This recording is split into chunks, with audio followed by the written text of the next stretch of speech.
At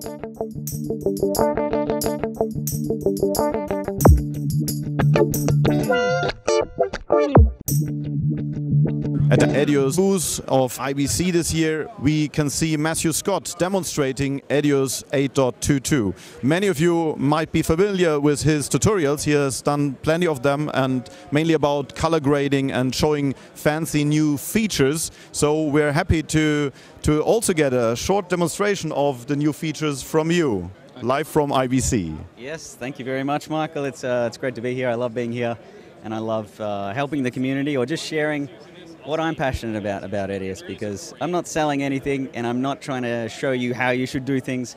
I just show you how I do things and why I do them, and hopefully it's well received. So yeah, while I've been here, I've been demonstrating 2 new features within EDIUS 8.2. And like you said, a lot of you may already be familiar with them, but maybe you'll learn a thing or two, because I'm going to be demonstrating how I use them and how I've been demonstrating them at the show. So should we get into it? Yes. All right. Now, I will be moving a little bit faster than tutorial speed, but again, you can check the tutorials already online, slow them down, but just to give you an idea of sort of what I've been demoing here at IBC. So, there's, the first thing I just want to get out of the way is something that's not necessarily new to EDIUS, but it's definitely very important when doing high-end color correction or working with content that is 1, higher than 8-bit, and 2, maybe has raw properties and things like that. So when we're doing high-end color correction, we want to make sure we're working in 10-bit. I've been through this a million times, but let's just show an example between the difference of 8-bit and 10-bit. So currently I'm working in 10-bit, and I love showing this because it really exemplifies, how do you say that word? It really is a good example of how important it is. So I'm just going to add a curve here. And this is a sort of a typical situation where 8-bit footage will just fall apart very quickly. So if we go full screen here, you can see this beautiful color grade. If I change the bit depth to 8-bit color space, straight away you can see blocking, or what you call banding here. And hopefully you can see that on the camera as well. And what that's just showing us is that once you push the grade too far, which doesn't happen very quickly, I'll add, you start seeing the separation between the 256 shades between black and white and RGB as well. So if we go ahead and just switch that back to 10-bit, instantly things are better. We've got 1024 shades. So this is really important. And it's especially important when we're going to be using EDIUS's new primary color correction filter, which is awesome. So let's have a look at 2 new filters. One of them is a primary color corrector, which has some really some cool stuff in it, not just color correction per se, but color management, which is really cool. And the mask tool, which you're probably already familiar with, but now we can track the mask tool. So I'm going to use both of these sort of combined now. And I like to demonstrate with this clip, maybe you've seen it, Some Kind of Beautiful. It's a movie that I shot in Australia not long ago. And shot on the Red Scarlet, but transcoded into DNxHR. This is 10-bit footage. So we have our character walking in the door here. And what I want to do is sort of demonstrate how these tools might be used in a news environment. And then we'll go on to have a look at how they might be used in a more post-production high-end environment. So my goal here is to blur this guy's face out. But before we do that, let's go ahead and color correct this shot using the primary color corrector tool. And I'm going to explain this a little bit better in a moment, but what I'm going to do is just transform the color space from log to an Alexa color space. So we have the footage transformed very, very quickly there. But one thing I notice when that happens is because the Arri Alexa colors were not designed for a red camera, so things like skin tones might look a little bit off. For example, this guy's skin tones are very red magenta, so I'm just going to quickly fix that using a common technique that I've taught many times using the 3-way color corrector.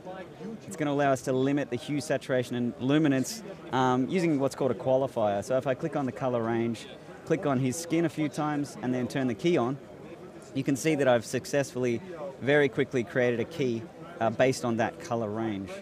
And we can just sort of modify that a little bit as well. And now what I can do is I could change the color of his skin. And basically, you don't have to worry if you don't get a perfect key, because all we're doing is just very gently taking that magenta shift out of his skin. I might just desaturate the midtones a little bit and push a little bit of yellow in there. So that's looking much better. We've transformed this shot with the primary color corrector and we've fixed the skin tones.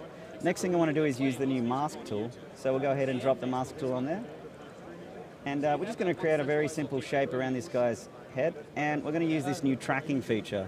So traditionally what we would have had to do was add keyframes here and go back in time and animate this mask ourselves, which, as you can see, isn't too difficult, but it's not as accurate or as quick as doing something like this. I just click track forward, and as you can see, EDIUS is using features from the video clip, and it's resizing, repositioning, and rotating the mask to suit what we're trying to track here. So we can go ahead and press stop there. You can see all the tracking information is now stored in these keyframes.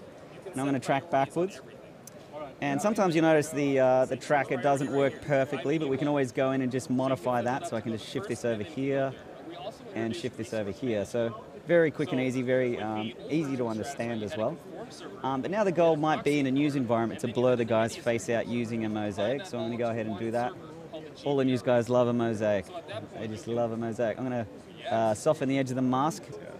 No, but I want to soften it by maybe, 50 pixels. And then maybe sharpen it by a lot more, just to make sure we can see it. There we go.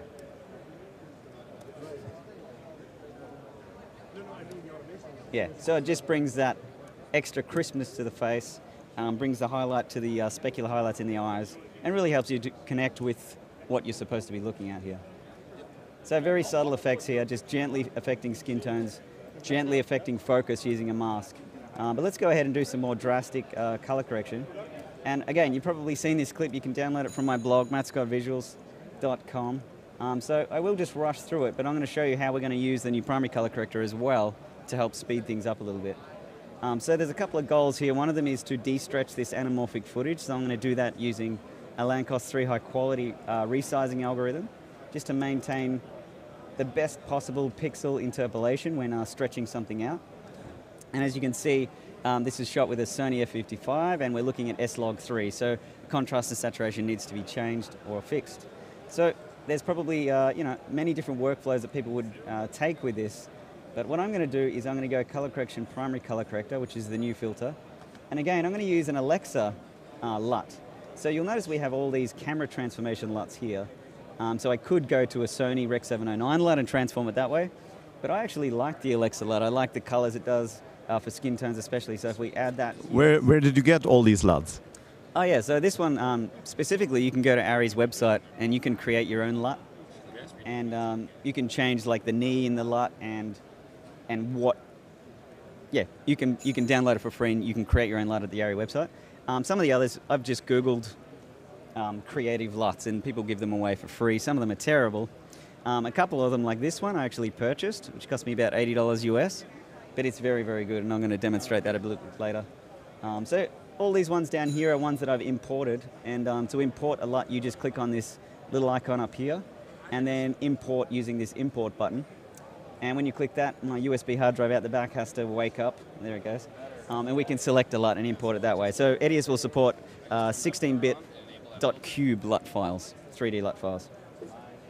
So we have our LUTs here to choose from. I'm going to choose the Ari Alexa LUT. And I'm also just going to mess with the contrast just a little bit, bring up the saturation a little bit, and fix the white balance as well. So looking at my preview monitor, things are looking much better now.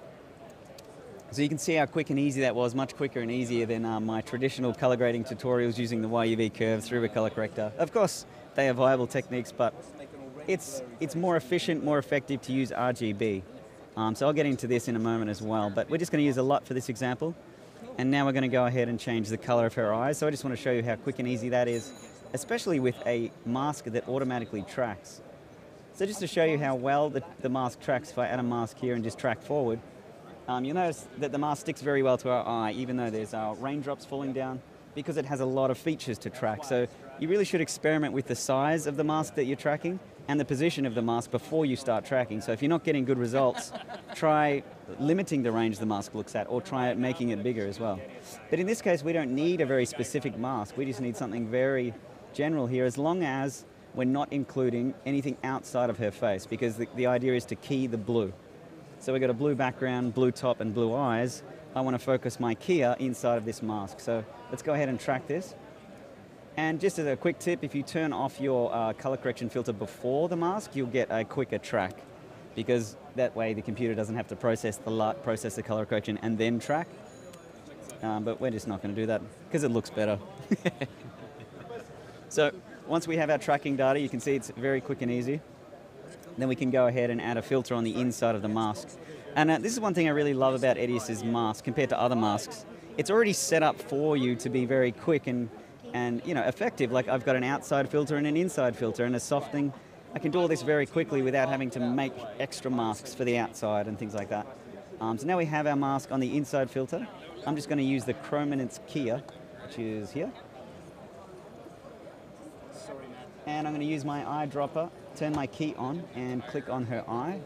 Now you'll notice if I click her skin, I've created a key based on the colors and luminance and saturation of her skin. But if I click on her eye, I'm limiting the color range to more blues. But you can see the eyedropper hasn't worked very well, so we can always go to the color luminance tab and look at the chroma range and just decrease the range until we get a nicer key. So now we have a much nicer key, and the beauty of the chrominance filter is we can blur that key as well. So I could probably get a better key than this, but let's just leave that for now. Turn the key off, go ahead and add a 3-way color corrector.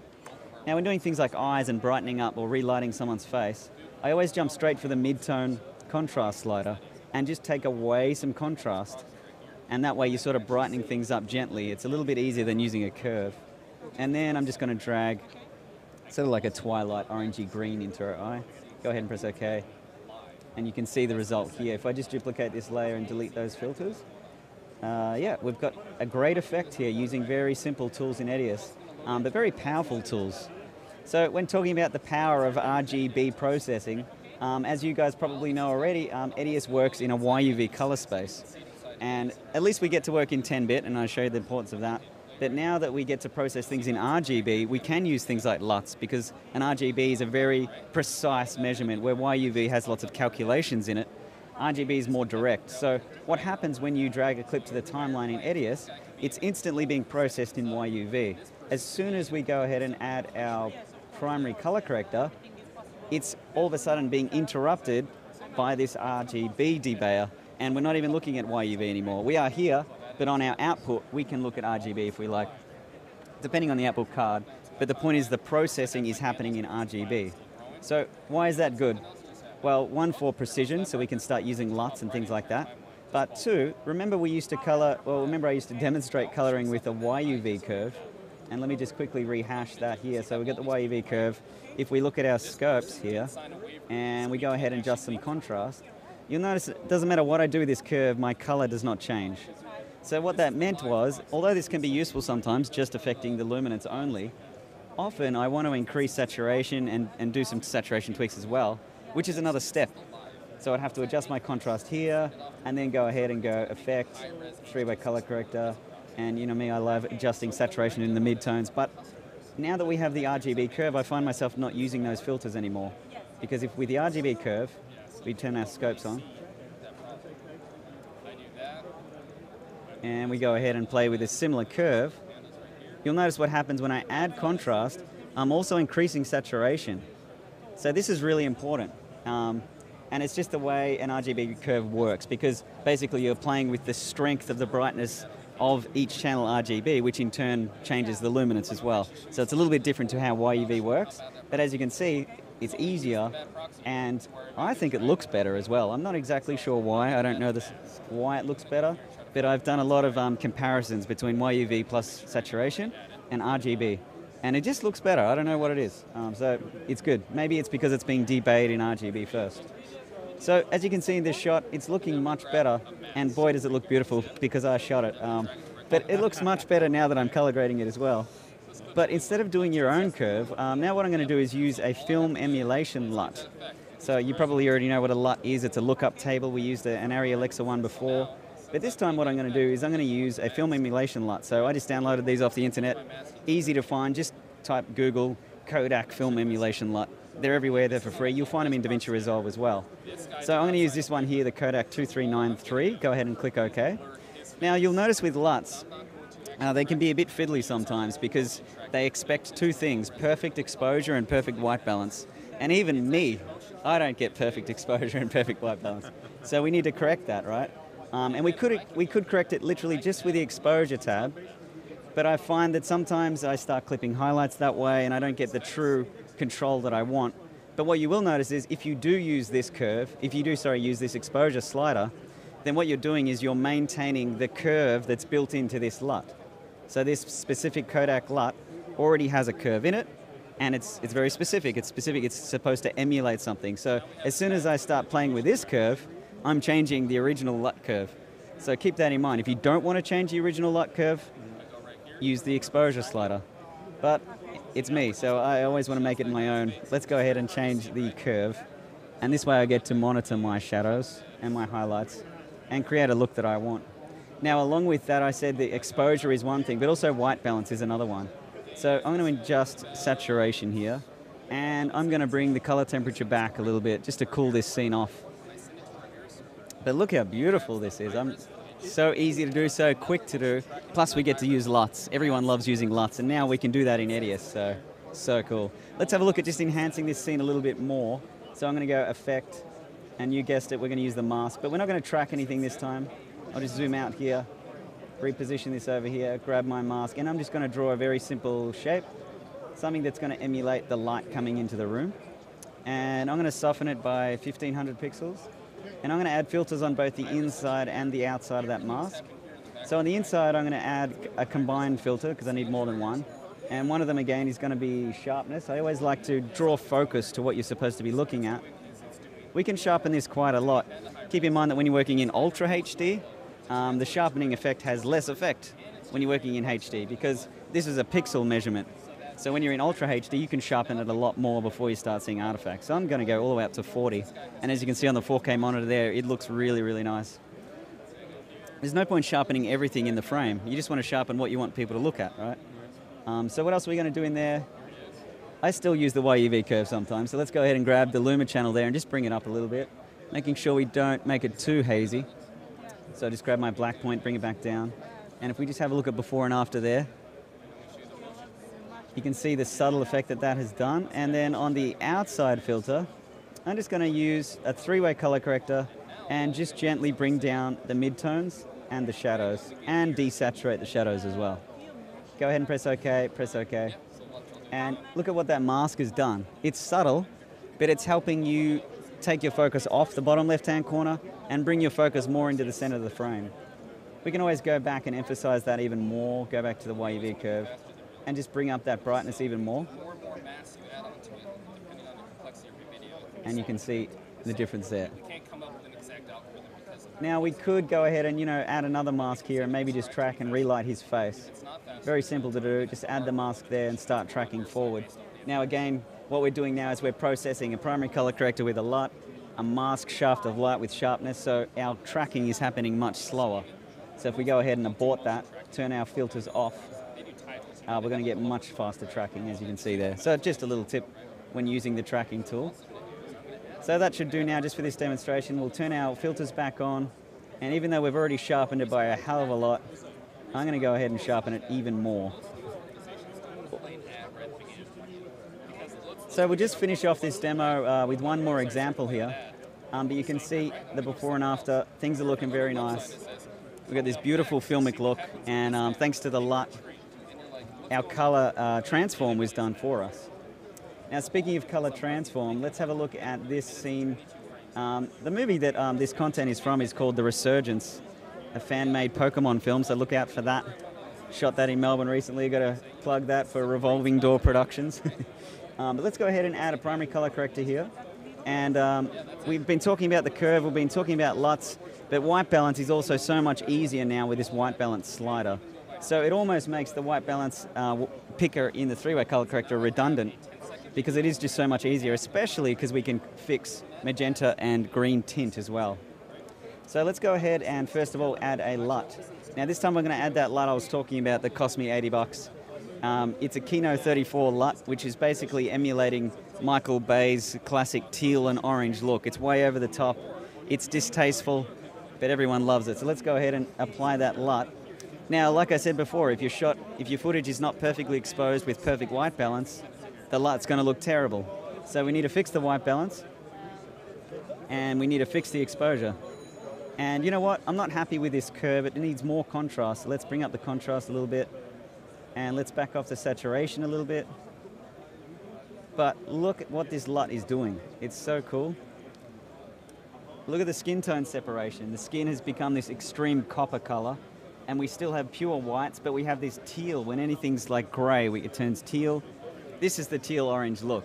And you can control how much teal we're looking at or how much the LUT is playing with that separation just by adjusting the white balance.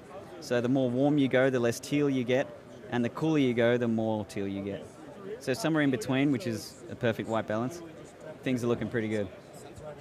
Now, just to finish off the demo now, we'll just quickly talk about HDR, because this is the new buzzword at IBC, and this is the new 4K. And 4K wasn't that exciting, but HDR is exciting. I'm really excited about HDR, because what it means is that for years we've been stuck in this tiny little gamma space where we only have a limited range of colors and a limited range of brightness. And that's not just a software thing, it's a hardware thing. So the TVs that you buy are all limited in this range. So it doesn't matter if we're shooting raw 16-bit, grading in 10-bit. At the end of the day, we're missing out on so much. So now, thanks to Atomos, we have this little monitor here that I can demonstrate, which you may not be able to see on the camera, but I urge you, if you ever get to sit in front of a real HDR monitor and see the difference, it is amazing. You're going to have to take my expressive face for real, because it seriously is. So how do we grade HDR in EDIUS? Well, currently there's no official workflow for HDR, because there's a lot of things that are still being implemented and a lot of standards that are still being standardized. And one of them is like the monitor itself. Monitors are measured in brightness, what's the brightest thing they can show. And normal TVs have a maximum brightness, I think, of 100 nits. And HDR televisions can go all the way up to 10,000 nits. But currently on the floor, you'll have a range between 1,000 nits, 4,000 nits, 5,000 nits. So which one is it? How do you grade for which TV? This is what I mean. It's not standardized just yet. But the point is, it's way brighter. So not only do we have a maximum brightness increase, we also have a color gamut that is so much bigger than before. So take this, for example. My phone represents the current color gamut, and this mouse pad represents a new color gamut.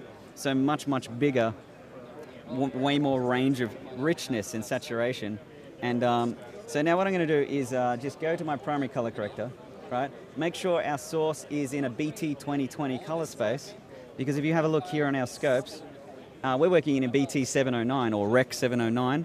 This is the color space I was talking about. This is the gamut space that we're restricted to for so many years.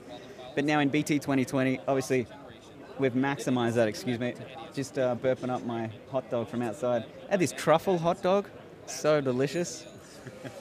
Anyway, so BT 2020. So as you can see, this color correction tool is very useful for creative reasons, and very powerful because it's processing in RGB 10-bit, but it's also a color management tool.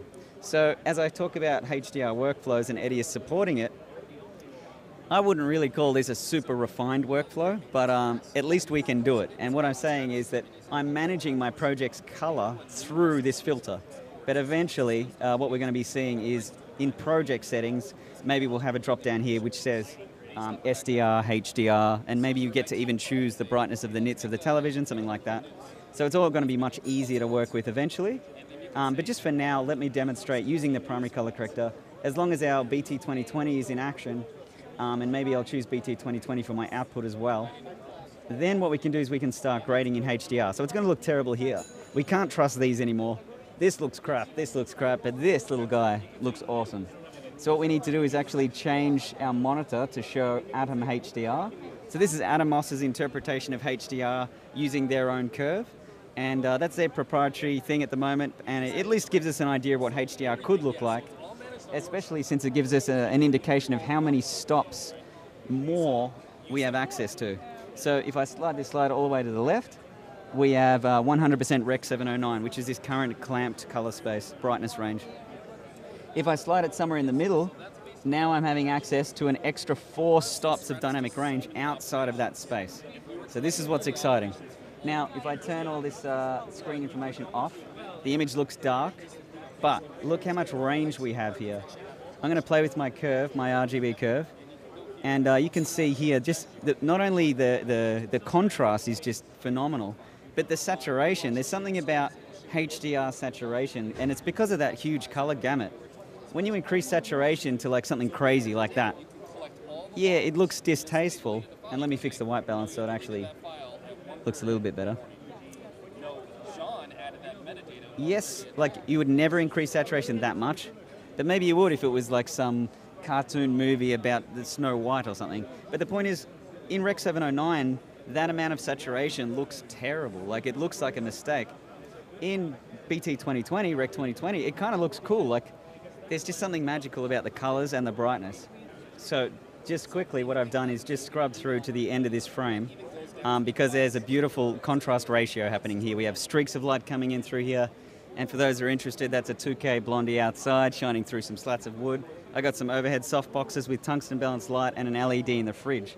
So you can see, contrast is beautiful, the set design's wonderful, looks terrible over here, but in HDR, watch this. I mean, I'm going to set my destination light to that Kino Hollywood look, and look at this, man. It just looks so awesome. Look, the light shining on that wall almost is like, it's like lighting my face. This is just a whole new world, and it's so awesome. Just back off saturation, make it a little bit more tasteful. But you can see the difference here, like what you can do in HDR is just, it's so exciting. And I don't even know like what's going to happen. When I start grading HDR, it's going to be sick. I just can't wait. I can't wait because I like learning new things as well and having the ability to do something I've never done before. And this is what's great about EDIUS. Like, it's an affordable product, but it's so powerful. So I'm just happy to get it out there and start talking about it enthusiastically because this is awesome. I think there's one thing which is also interesting about powerful because now we have GPU support for this filter. So I mean, it looks like it's your most popular filter now, right? Yes. So you use it every time on every clip. Pretty much, yeah. So where should this GPU power help Yes. on this clip? That's a good question. So if you're already familiar with EDIUS, you'll know that EDIUS doesn't really utilize the GPU because it doesn't need to. But when we're processing in RGB, it is a much more processor-intensive correction. So we can actually change the settings to make sure that the new filter does use the GPU. Oh, wait a second, it already does use the GPU automatically. Yeah, so this filter automatically will access your GPU, but sort of this is a segue into RAW support for EDIUS as well. Because if I just have a look here in my RAW clips, I've got some red footage here, so you can see red video, 4096 by 1708. I got some Sony RAW footage here as well. But the point is, you can go to the settings, system settings, importer, exporter, and you can say, hey, when I import Sony RAW, make sure you debayer it using the GPU, and you can select which GPU you have. And that's really powerful as well. So EDIUS is now always the king of speed and no rendering using CPU, but now we're leveraging GPU as well for like RGB processing and RAW debayering and things like that. So yeah. I think the GPU cannot help so much when you're working in YOV, but now with processing more RGB and RAW, the GPU can be useful, and it's fine to see that it's there now. Yeah, and you probably use it a lot. I do, yeah. Yeah, especially since GPU is becoming much more affordable. Yeah. I bought an 8GB Radeon R390. It was like $499. That's amazing. Yeah. And I can use that in EDIUS. So yeah, this is all exciting stuff. Very exciting stuff. So hopefully you got some use out of that. Remember, a lot of those LUTs you can just find online. You can modify the LUTs. You can create your own LUTs in Photoshop. So yeah, I mean, all this stuff's just opened EDIUS into a new world. So thanks, Michael. Yeah. Matt, thank you so much for your demonstration and all the tips and hints and tricks. And yeah, I guess many users will have some time now with the EDIUS to try out and find fancy things as you have found them. Yeah, hopefully. Thank you. Thanks again. Cheers. Oh, yeah, sorry. Or were you going to fist bump me there? Yeah. And high five.